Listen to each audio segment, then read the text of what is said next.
سلام دوستان، گوش کنید. خواهش میکنم از هر خدمت نگذرون ویدیو را. همین تاجیک، من تاجیک، همه شما تاجیک، خصوصا مسلمان در ماه رمضان خواهش دارم از هر یک از شما. الله شاهده که من نه اکای محمد نام دارم، نه اکای محمد، نه از دیگرش قدمی را رکلام میکنم. من پول نگرفتم، خاص به خاطر الله، خاص به خاطر تاجیکا من همین حرکت دارم. وقتی من حرکت میکنم این رکلام میکنم، دختری دندان شد، دختری زبنوش، گینکولوگ شد، خیرورگ شد، کسی را من رکلام میکنم، یعنی مهنت میکنم که تاجیکا ما کارش آسان شود. پیش تاجیک خودمان بیان، تاجیک با تاجیک چخره، یعنی دلی تاجیک با تاجیک میسوزد. مقصد نفسیست نیستم، یعنی که با ملت خودمون دیگر است. وقتی من مهنت میکنم، خواهش میکنم همون لایک و کامنتری که تو مینویسی یا که ویدیو من پادلیت میکنی، یک دستگیری برای یک خواهر معیوب، یک برادر محتاجی که نمیدونه کجا برات دندان کنی یا دیگر کار، برای همه است. و همون خاطر میگم که همون لایک کامنتری پادلیت دستگیری من است، دستگیری برادر تاجیک و دیگر است. خب دوستان، یک چی بگم، لرزش تکانی برای مردم تاجیک بود که من حرکت میکنم، علم میکنه که من دستگیری نمیکنی که همین ویدیو پیش برای یک پادپیسات نکنید. همونش تو به همین پرسموت یا همین سال بگیره تو یک برادر محتاجی که با دندون و با دختری زبنوی با گینکولوگ و دیگرشن همه بیاین.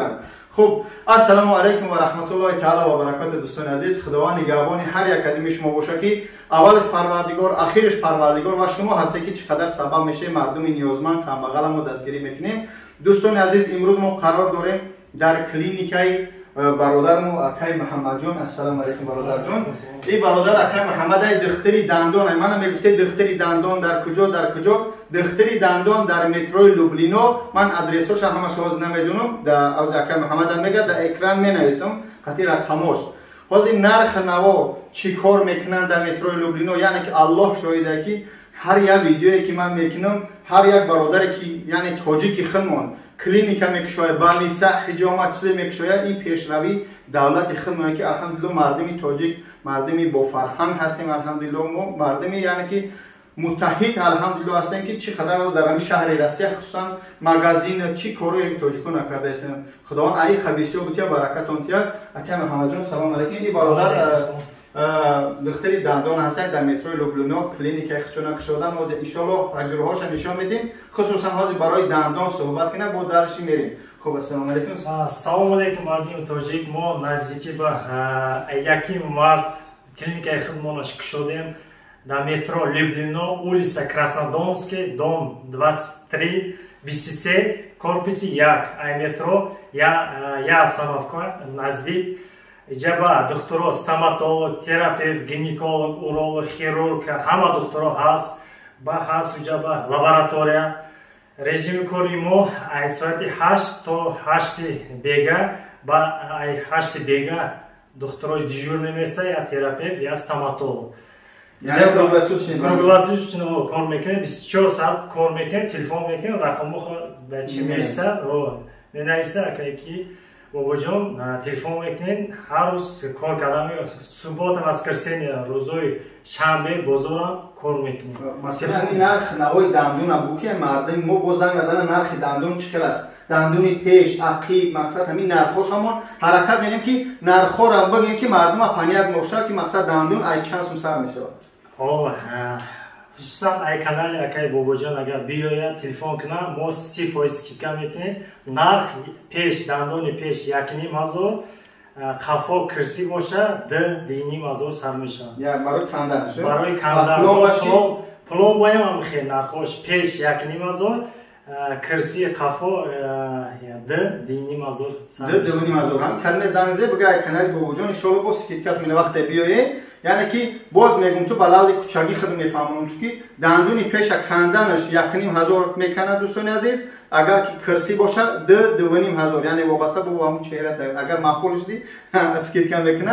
با پلومبا کردن هم همین دختری دندون الحمدلله که اسباب انجام و استال یعنی همه طرفا ان شاء الله بیازی ما حرکت میکنیم که حجروهای دیگرشون این اپاراتوش هم نشون تیا برات تمام. این اینسترومنتال автоклав جابا چی میکنیم ما اینسترومنتا стерилизация میکنیم. اینسترومنتال نجابا اینسترومنتال میسته همش ستریلیزونه. بله. аппарато ҳама германский, ҳама стерилизован 100%. بهترین پیش گذر دکتر تا من ایالا حجره را نشون دیم خدم کم. حجره سیم اینجا حجره گینکولوژی جای زنانه جای زنانه اینجا با گینکولوگ سوالی که زنانه شما یعنی که هر روزه زنه که با زپس میان ما زپس قد قبول میکنیم برای که دختری ما هر جا با کار میکنه یکم تلفن میکنیم با زپس کده اومدن میگیریم ان شاء الله بله اوزی هم هست اوزی هم میکنیم بیا نشان شانتی ایالا ما حرکت میکنیم این حجره پنجم اینجا با این اپارات اوزی ما بله این اپارات اوزی ما سارومین اپارات همه ارگان اوزی میکنیم ژنسکی مورسکو فرق نداره مردانه زنکو همش اوزی میکنه اینجا با هم تراپیست هم نیرو میشند همه دکترها هست حجره دیم حجره دو اینجا کابینت لابراتوریا و فیزیوتراپیا دو کابینت یا جا با کدگیم برای که کابینت کمتر است برای اینجا لابراتوریا 24 ساعت کار میکنه خون پیشام میسپرن سپرموگرام همه آنالیزها هست 24 ساعت کار میکنیم این فیتا بوچکا جا ماساژ همه چی سوال همی که وقتی که شما خون میگه زنایی که حامله دارن در قید خیلی دولتی گرفته میشن یا که نه دولتی نه قید دولتی نه قید شخصی میسیم و همین شخصی کی مقصد هم برای خواهرای حامله دار میشه خون آنالیز همه نمون همه چی رو اینجا میسپریم کارتک شده با وقتی که وقت شما تا اون وایس رفتن میگن دولتی اینجا با اینجا در ما اینجا میدروی اینجا با چیاس بخیل میشه اینجا با شکاف هست اینجا کرکولتا و بدن میکنیم میمونیشن شکاف اینجا با دختروی ما میشنن اینجا رگیستراتور ما یکمی ایدیم مارت روزی رمضان اپریل تویست ما جای نماز بله کسی که بیاد دوستان عزیز با یک کارمند جای نمازایی که در کیسه هستن از همیا تحفه کرده میشه به پول ان شاء الله. خوب دوستان خوابینا خوابیا دوستان عزیز دیدید که الحمدلله ما اومدیم در جای اکای محمد جای دختری دندان شما بسیار دندان در متروی لوبلینا اولیسش خیلی در اولیس دامو اکران کراسنودونسک 23 کورسیا در همین یک استانوفکا از همون چی دور است از مترو دور است دوستان پیاده را میتونی بیای در همونجا برمادیم در تاکسی یا که در ای سیم خوبی خدمت برو دوستان عزیز مقصد این چی بود یکم ویدیو کم تیز کردم برای که من یک سر رکلام میکنم یک سر حرکت میکنم یعنی که رکلام کردن برادرایمون هم ایه دستگیری میشه هم مردمی تاجیک خودمون هم میدونن از تمامی دخترها از تمامی سوها آشخانه ها حرکت کنی همو الله شاهده که ایو لایک چی من قسم نمیگیرم یوتیوب باز هیچ قسم نمیتیه شتابی پراسموتر شوا همین برادرها بیاین یعنی کلینتاشون شون خیال میکنم که همه را نشان دادیم دکتر الحمدلله بهترین دکتر است الحمدلله برای مسئله دکتری دندان دکتری تراپیست دکتر برای آنالیز خون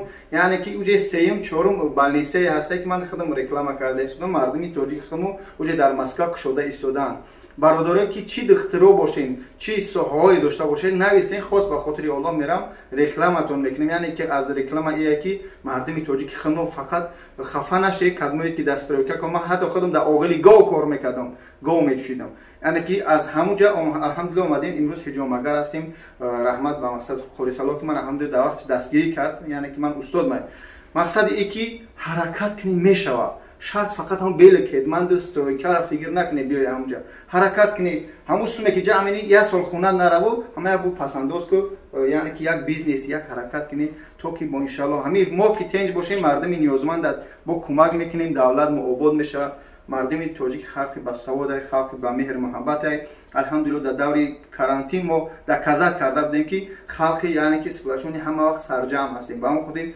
دستگیری برادرها دستگیری ما هستن که اومد ان شاء الله گوازم که خواهش میکنم خدمت که به همون کسل خدا کسل نشه بیمار دندان چیزی باشه به همون مقصد به معنی و به معنی زنگ نزنی رقم من ای برادرها هم نپرسه رقم ما دام 16 17 که اصلا در برنامه‌های پیشمون همونجا من نیافتم میتونه خدا حفظ کنه بیاید در مترو لوبلینا در خدمتم مردمی مسلمان خدمت خصوصا اکرم محمد مترو لوبلینا رابطه السلام علیکم و رحمت الله